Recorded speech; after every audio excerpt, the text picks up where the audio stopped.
놀라운 소식입니다. 유럽 공공보건국의 한 위생정책 담당관이 한국 방문 후 화장실 하나로 선진국의 의미를 깨달았다는 보고서를 제출해 화제입니다. 무엇이 28년 경력의 위생 전문가를 이토록 놀라게 했을까요? 지금 바로 만나보겠습니다. 사연 시작 전 구독과 좋아요 부탁드립니다. 감사합니다. 저는 유럽 공공보건국에서 위생정책을 담당하고 있는 마틸다 슈타인이라고 합니다. 50대 중반의 나이로 28년째 위생 분야에서 일하고 있지요. 런던 위생 컨퍼런스에서 발표를 마치고 히드로 공항으로 향하던 그날을 잊을 수 없습니다. 공항에 도착했는데 화장실이 청소 중이라며 폐쇄되어 있었습니다. 평소였다면 불편함을 참고 기다렸겠지만 방광염이 재발한 상태였기에 너무나 괴로운 상황이었어요. 죄송합니다만 다른 화장실은 어디 있나요? 안내 데스크 직원에게 물었더니 저쪽 출국장으로 가셔야 합니다라는 답변이 돌아왔습니다. 출국장까지 가는 동안 고통을 참느라 이마에 땀이 맺혔죠. 그곳 역시 사람들로 북적였고 겨우 화장실을 이용한 후에야 안도의 한숨을 내쉴 수 있었답니다. 기차에 오르고 나서도 상황은 나아지지 않았어요. 기차 화장실은 좁고 흔들림이 심해 이용하기가 여간 불편한 게 아니었습니다. 게다가 냄새도 심했죠. 유럽 최고의 철도 시스템이라는 수식어가 무색하게 느껴졌어요. 이런 기본적인 문제조차 해결하지 못하면서 어떻게 선진국을 자처할 수 있을까? 속으로 생각하며 화장실을 나왔습니다. 집으로 가는 길, 갑자기 화장실이 급해졌습니다. 도심에는 무료 공중 화장실이 거의 없다는 사실이 다시 한번 답답하게 다가왔어요. 결국 카페에 들어가 커피 한 잔을 주문한 후에야 화장실을 이용할 수 있었습니다. 화장실 이용을 위해 5유로짜리 커피를 사야 한다니 이건 사실상 화장실 이용료나 다름없어요. 카페를 나오며 짜증이 밀려왔죠. 집에 도착해서 책상에 앉아 유럽 공중위생 실태 보고서를 다시 펼쳤습니다. 이 보고서는 제가 1년 넘게 작업해온 자료로 유럽 각국의 공중위생 현황을 비교 분석한 것이었죠. 데이터를 살펴보니 유럽 주요 도시들의 공공화장실 수는 10년 전보다 오히려 감소했습니다. 예산 문제와 유지관리의 어려움을 이유로 무료 화장실은 계속 줄어들고 있었어요. 수치상으로는 공중위생이 개선되고 있다고 하지만 실제 시민들이 느끼는 현실은 다르다. 보고서의 이 문장을 다시 읽으며 깊은 한숨이 나왔습니다. 오늘 제가 겪은 일들이 바로 이 실제 현실이었으니까요. 방광염을 앓고 있는 저도 이런데 거동이 불편한 노인들이나 장애인들은 얼마나 더 힘들까 생각하니 가슴이 아팠습니다. 그날 밤 전화기에 메시지가 왔습니다. 내일 아침 공중위생회의 안건이 변경되었다는 내용이었어요. 또 예산 삭감 얘기겠지 라고 중얼거리며 잠자리에 들었습니다. 머릿속에는 여전히 화장실 하나 제대로 이용하지 못하는 유럽의 현실이 맴돌고 있었답니다. 다음 날 회의실에는 이미 주요 부서장들이 자리에 앉아 있었습니다. 회의가 시작되자 보건안전국의 클라우스 국장이 늘 하던 말을 반복했어요. 공중 화장실은 잠재적 범죄 장소로 우려됩니다. 유료화와 엄격한 관리가 불가피합니다. 이 말을 들을 때마다 속으로 반문했습니다. 범죄를 막는다는 명목으로 기본적인 인권마저 제한해야 하는가? 통계 자료를 펼치며 발언 기회를 얻었어요. 작년 한 해 동안 노인 낙상 사고의 15%가 집 밖에서 화장실을 찾지 못해 발생했습니다. 장애인 단체의 설문에서는 외출 시 가장 큰 걱정거리로 화장실 접근성이 꼽혔고요. 자료를 넘기며 계속했습니다. 임산부와 당뇨병 환자들의 삶의 질 저하에도 공공 화장실 부족이 주요 원인으로 지목되고 있습니다. 그러나 재정부 담당자는 고개를 저으며 말했죠. 예산이 부족합니다. 현재로서는 공공 화장실 확충보다 더 시급한 문제들이 산적해 있어요. 현실적인 제약이라고는 하지만 반복되는 예산 부족이라는 말이 얼마나 공허하게 들리는지 그들은 모를 겁니다. 회의는 결국 추가 연구 필요라는 결론으로 마무리되었습니다. 퇴근 후 어머니를 만나기 위해 양로원으로 향했어요. 78세인 어머니는 2년 전부터 당뇨병을 앓고 계셨습니다. 예전에는 공원 산책을 즐기셨지만 요즘은 화장실을 찾기 어려워 외출을 꺼리신다고 했죠. 마틸다, 나이 들면 화장실은 생존의 문제가 된단다. 요즘엔 카페에 들어가서 뭐라도 시켜야 화장실을 쓸 수 있어. 연금으로 사는 나한텐 그것도 부담이야. 어머니의 말씀에 가슴이 아팠습니다. 주말에는 어머니와 함께 시내에서 점심을 먹기로 했어요. 식사를 마치고 공원을 거닐던 중 어머니가 갑자기 불편한 기색을 보이셨습니다. 화장실에 가야 할 것 같아. 주변을 둘러보았지만 공중 화장실은 보이지 않았어요. 결국 근처 카페에 들어가 음료를 주문하고 화장실을 이용했습니다. 어머니는 그 짧은 시간 동안 얼마나 고통스러우셨을까요? 그 모습을 보며 제 직업에 대한 책임감이 더 무겁게 느껴졌습니다. 집으로 돌아오는 길, 어머니는 한숨을 내쉬며 말씀하셨어요. 요즘엔 외출할 때마다 미리 화장실 위치를 알아보고 나가. 그마저도 찾기 어려울 때가 많아. 도시 설계자들과 정책 입안자들이 이런 현실을 안다면 어떤 생각을 할지. 그들도 언젠가는 나이 들어 같은 문제에 직면할 텐데 말이죠. 그날 밤 데스크에 앉아 어머니의 말씀을 곱씹었습니다. 28년간 공공보건 분야에서 일했지만 이토록 기본적인 문제가 해결되지 않는 현실이 답답했어요. 선진국이라는 말이 무색하게 느껴졌습니다. 보고서를 마무리하며 쓴 문장이 아직도 생생합니다. 화장실은 사치가 아닌 필수입니다. 모든 사람의 존엄성과 직결된 문제입니다. 그러나 이 문장이 정책으로 이어질지는 의문이었죠. 다음 주 파리에서 열린 국제보건포럼에 참석했습니다. 여러 주제 발표 중에서 특별히 눈길을 끈 세션이 있었어요. 공중위생 시스템의 국제 비교라는 제목이었습니다. 발표자는 최근 한국보건청과 교류했던 스웨덴의 위생 담당관 요한슨이었죠. 올라프는 슬라이드를 넘기며 놀라운 이야기를 들려주었습니다. 서울의 공공화장실에는 손세정제, 무료 화장지는 기본이고 심지어 일부 시설에는 스마트 청결 시스템까지 갖춰져 있었습니다. 처음에는 과장된 표현이라고 생각했어요. 어느 나라든 시범 사례 몇 개를 들어 자랑하는 경우가 많으니까요. 더 놀라운 것은 접근성입니다. 도심은 물론 교외 지역까지 무료 공중화장실이 촘촘히 배치되어 있었죠. 모두 깨끗하게 관리되고 있었습니다. 올라프의 말에 의구심이 들었습니다. 정말 그럴까? 유럽에서도 쉽지 않은 일인데. 발표가 끝난 후 휴식 시간에 올라프에게 다가갔어요. 정말 인상적인 발표였습니다만 그 화장실들이 실제로 그렇게 잘 관리되나요? 유료는 아닌가요? 그는 웃으며 대답했습니다. 저도 처음엔 믿기 어려웠어요. 하지만 직접 확인했죠. 대부분 무료였고 심지어 코로나 기간에도 철저하게 관리되고 있었습니다. 특히 노인이나 장애인을 위한 시설이 잘 갖춰져 있더군요. 호텔로 돌아와 WHO 자료와 세계화장실협회 활동 보고서를 찾아보았습니다. 놀랍게도 한국은 공중화장실 접근성과 청결도 평가에서 상위권을 차지하고 있었어요. 특히 취약계층 접근성 우수 항목에서 높은 점수를 받았죠. 코로나 팬데믹 기간에도 한국의 공중화장실은 방역 지침을 준수하며 운영되었다는 문구가 눈에 들어왔습니다. 보고서를 더 살펴보니 한국은 2005년부터 공중화장실 등에 관한 법률이 시행되고 있다고 했어요. 공중화장실의 설치와 관리에 관한 법적 기준이 마련되어 있고 지방자치단체별로 관리 시스템이 구축되어 있다는 내용이었습니다. 유럽에서는 상상하기 어려운 일이었죠. 파리에서 브뤼셀로 돌아오는 기차 안에서 계속 생각이 꼬리를 물었습니다. 한 국가의 공중화장실 수준이 그 사회의 복지와 인권의식을 보여주는 척도가 될 수 있지 않을까? 창밖으로 스쳐 지나가는 유럽의 풍경을 바라보며 한국의 화장실 문화가 더 궁금해졌습니다. 이틀 후 유럽 보건연합회의에서 중요한 소식을 들었습니다. 아시아 위생 정책 현장 조사 프로젝트가 확정되었고 한국이 핵심 사례 국가로 선정되었다는 소식이었어요. 더 놀라운 것은 제가 그 프로젝트의 주관자로 지명되었다는 점이었습니다. 2주간 한국에 방문하여 공중위생 시스템을 직접 조사하는 임무였죠.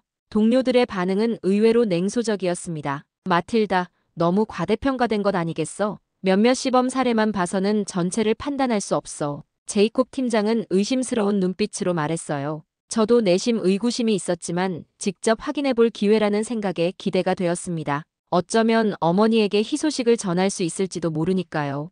회의를 마치고 사무실로 돌아와 한국 방문 계획을 세우기 시작했습니다. 노트북을 열고 서울, 부산, 제주도 등 주요 도시의 공중화장실 현황 자료를 찾아보았어요. 자료가 풍부해서 놀랐습니다. 한국 정부 웹사이트에는 전국 공중화장실 위치 정보와 시설 현황까지 상세히 공개되어 있었죠. 심지어 공중화장실 앱도 있다고 했습니다. 스마트폰으로 가장 가까운 화장실을 찾고 청결도까지 확인할 수 있다니 상상만으로도 편리해 보였어요. 옆자리에 안나가 호기심 어린 눈으로 물었습니다. 마틸다, 정말 한국에 가기로 했어요?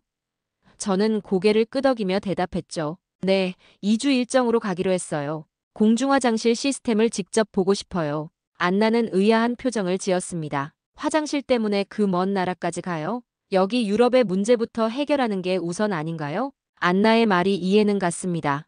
하지만 제 직감은 한국의 사례가 우리에게 중요한 교훈을 줄 수 있다고 말하고 있었어요. 때로는 멀리서 답을 찾아야 할 때도 있어요. 우리가 당연하게 여기는 방식이 최선이 아닐 수도 있으니까요. 안나는 여전히 회의적인 표정이었지만 더 이상 말을 이어가지 않았습니다. 그날 저녁 어머니에게 전화를 걸어 한국 출장 소식을 전했어요. 엄마, 제가 곧 한국에 출장을 가게 됐어요. 그곳 공중화장실이 정말 훌륭하다고 하더라고요. 어머니는 잠시 침묵하시더니 웃음을 터뜨리셨습니다. 화장실 때문에 그 먼 나라에 가는 거니? 너답구나, 마틸다. 저도 함께 웃었지만 내심 이번 조사가 어머니와 같은 분들의 삶에 작은 변화라도 가져올 수 있기를 바랐습니다. 출장 준비를 하면서 한국 문화와 역사에 대한 책도 몇 권 읽었어요. 급속한 경제 발전과 민주화 과정, 그리고 강한 공동체 의식이 인상적이었습니다. 특히 빨리빨리 문화라는 표현이 눈에 띄었어요. 일을 신속하게 처리하는 문화라는 뜻인데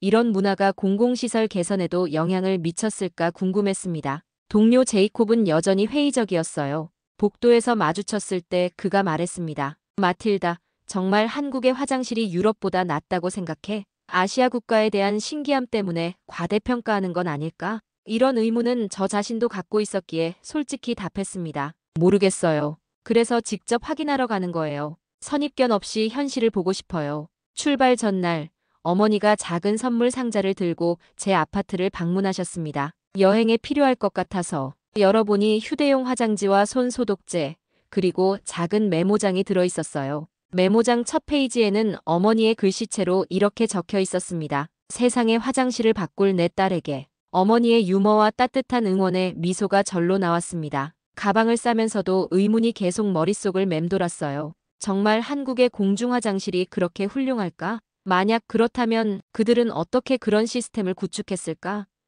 비행기 티켓과 여권을 가방에 넣으며 생각했습니다. 이번 여행이 단순한 조사를 넘어 제 인생의 전환점이 될지도 모른다는 예감이 들었습니다. 인천공항에 도착했을 때는 이미 저녁이 되어가고 있었습니다. 12시간 넘는 비행 끝에 화장실이 무척 급했지만 한편으로는 첫 한국 화장실을 경험할 생각에 묘한 기대감도 들었어요. 공항 화장실에 들어서는 순간 제 눈을 의심할 수밖에 없었습니다. 자동 문이 부드럽게 열리며 은은한 조명과 함께 깨끗한 공간이 펼쳐졌거든요. 세면대는 물 한 방울 없이 깨끗했고 비누와 핸드드라이어는 물론 무료 화장지까지 넉넉했습니다. 더 놀라운 것은 화장실 칸막이였어요. 바닥까지 완전히 차단된 문이 프라이버시를 완벽하게 보장해 주었죠. 유럽의 공중화장실에서 흔히 볼 수 있는 칸막이 틈새로 누가 들여다볼지 모른다는 불안감이 전혀 없었습니다. 게다가 각 칸마다 소리 차단 시스템이 설치되어 있어 옆 사람에게 민망한 소리가 들릴까 걱정할 필요도 없었어요.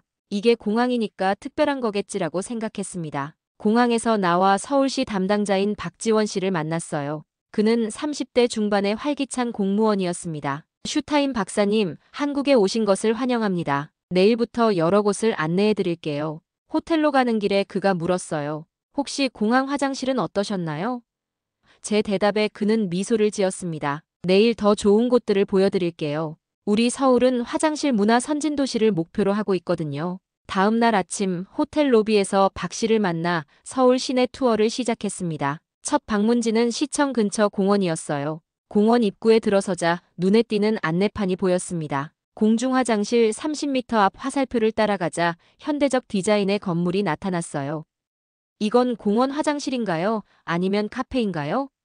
묻지 않을 수 없었습니다. 유럽의 공원 화장실은 대부분 후미진 곳에 위치한 허름한 시설이 일반적이었거든요. 화장실 내부는 공항보다 더 인상적이었습니다. 청소 담당자가 상주하며 수시로 관리하고 있었고 향기 분사 시스템이 설치되어 불쾌한 냄새는 전혀 없었어요. 장애인 화장실은 일반 화장실과 별도로 넓게 마련되어 있었고 유아용 시설도 완벽했습니다. 이건 정말 화장실에 대한 존중이 느껴져요. 제 말에 박 씨는 고개를 끄덕였습니다. 서울에서는 화장실이 단순한 편의시설이 아니라 시민의 기본권이라고 생각합니다. 그의 말에 깊은 울림을 느꼈어요. 화장실이 곧 시민권이다. 이 말을 메모장에 적으며 생각했습니다. 유럽에서는 공중화장실을 단순히 관리해야 할 문제로 취급하는데 여기서는 보장해야 할 권리로 여기는 것 같았어요. 오후에는 지하철역, 쇼핑몰, 전통시장 등 다양한 장소에 화장실을 방문했습니다. 어디를 가든 화장실 찾기가 어렵지 않았고 모두 무료였으며 청결 상태도 훌륭했어요. 특히 지하철역 화장실은 역사 내부뿐 아니라 출구 근처에도 있어서 이용이 편리했습니다. 이렇게 많은 화장실을 유지하는 비용은 어떻게 감당하나요?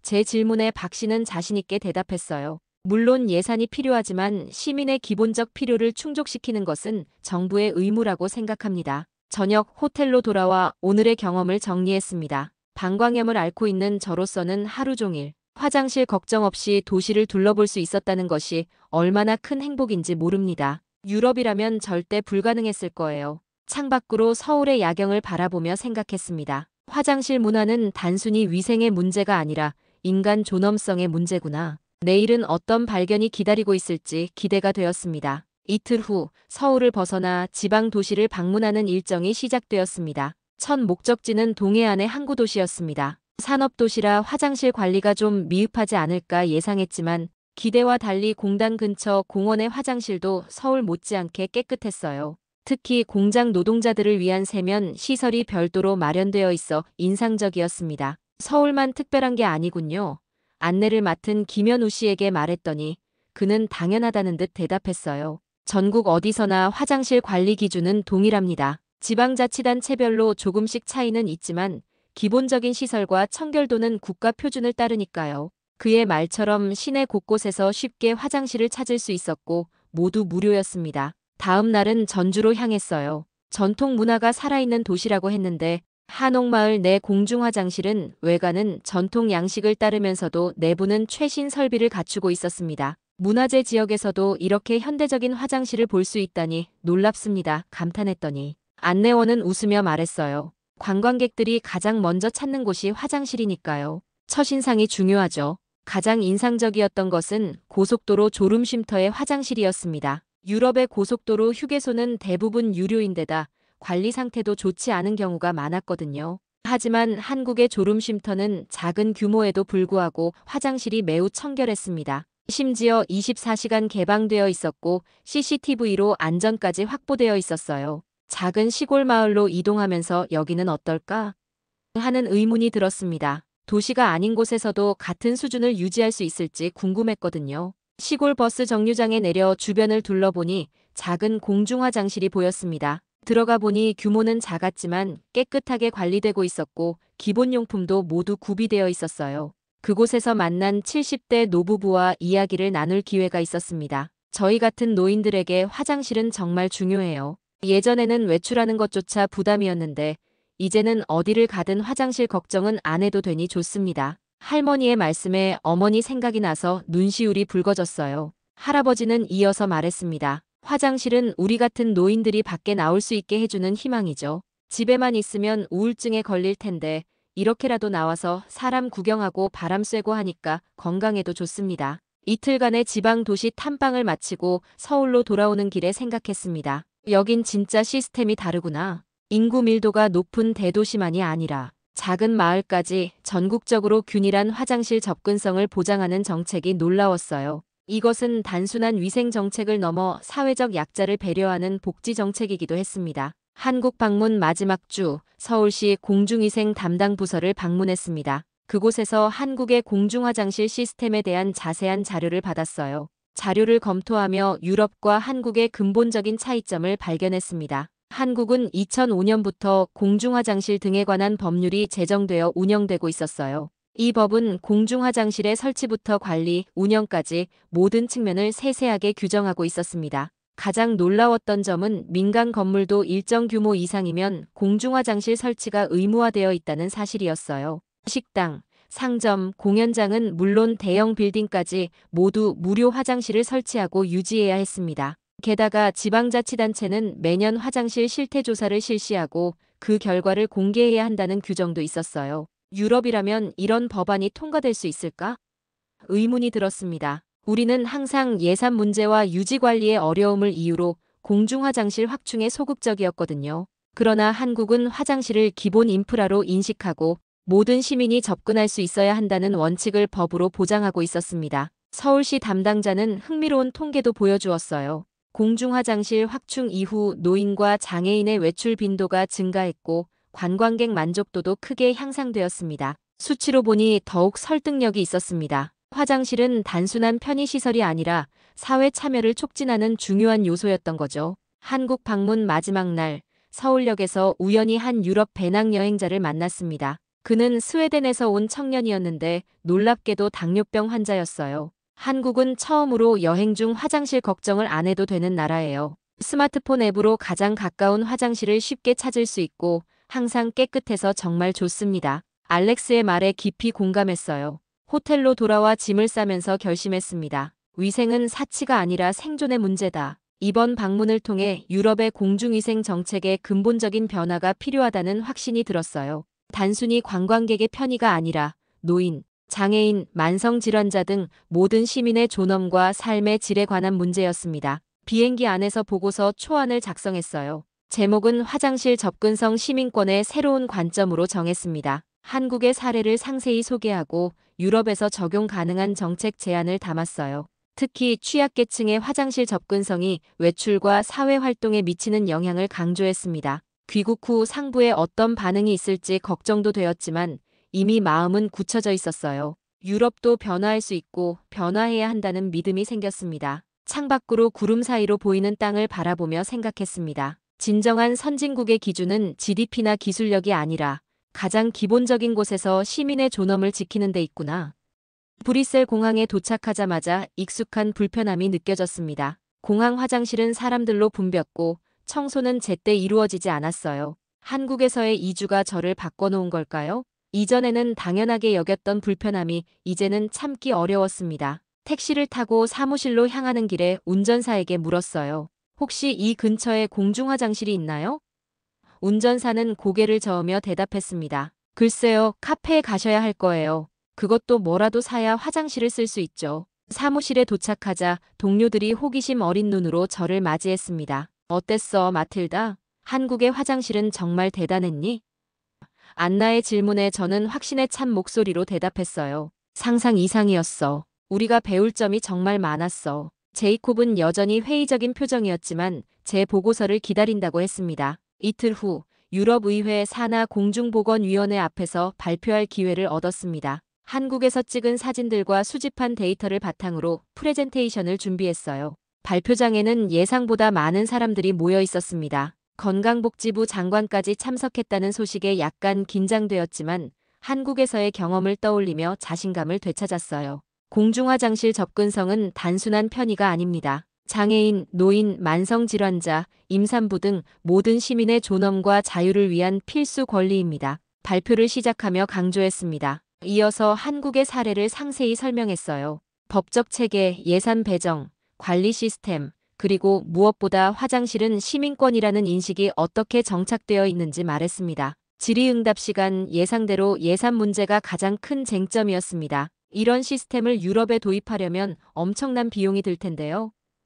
한 의원의 질문에 제가 준비한 자료를 보여드렸어요. 한국의 경우 공중화장실 확충 이후 의료비 절감 효과가 있었습니다. 특히 노인과 만성질환자의 외출 증가로 신체활동 부족으로 인한 의료 비용이 감소했습니다. 장기적으로 보면 오히려 경제적 이득이 크다고 볼 수 있습니다. 발표가 끝난 후 위생국 간부가 다가와 악수를 청했습니다. 슈타인 박사님, 매우 인상적인 발표였습니다. 파일럿 프로젝트라도 시작해볼 가치가 있겠네요. 그 말에 희망이 생겼습니다. 작은 변화라도 시작될 수 있다는 가능성이 보였거든요. 며칠 뒤 오랜만에 어머니를 모시고 공원으로 나갔습니다. 놀랍게도 공원 입구에 새로 설치된 공중화장실이 눈에 띄었어요. 새로운 파일럿 프로젝트라고 했습니다. 어머니와 함께 그 화장실을 이용해보니 한국의 수준에는 미치지 못했지만 분명한 개선이 느껴졌어요. 공원 벤치에 앉아 어머니가 말씀하셨습니다. 마틸다, 이런 작은 변화가 우리 같은 노인들에게는 정말 큰 의미가 있단다.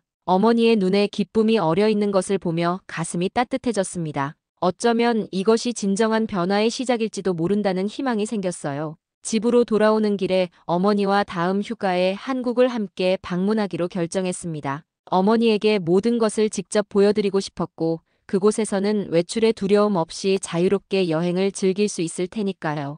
어머니의 환한 미소를 보며 이 여행이 단순한 관광이 아닌 새로운 희망의 시작이 될 것임을 느꼈습니다. 그날 저녁 아파트 창가에 서서 브뤼셀의 어두운 하늘을 바라보았습니다. 빗방울이 창문을 타고 흘러내리는 모습이 마치 변화의 물결 같았습니다. 손에는 한국에서 가져온 작은 기념품, 공중화장실 위치를 알려주는 미니어처 안내 표지판을 들고 있었습니다. 이 작은 물건이 제게는 이제 새로운 사명의 상징이 되었습니다. 위생은 단순한 편의가 아닌 하나의 문화였고, 그 문화는 사람을 존중하는 방식의 표현이었습니다. 이제 저는 진정한 선진국의 기준을 알게 되었습니다. 문명의 척도는 화려한 건물이나 최첨단 기술이 아니라 가장 소외된 이들까지 배려하는 사회의 작은 배려에 있었던 것입니다. 오늘은 사연은 여기까지입니다. 한국의 공중화장실 시스템이 어떻게 노인, 장애인, 만성질환자들의 삶의 질을 향상시키는지, 그리고 이것이 진정한 선진국의 척도가 될 수 있다는 점을 다시 한번 확인할 수 있었습니다.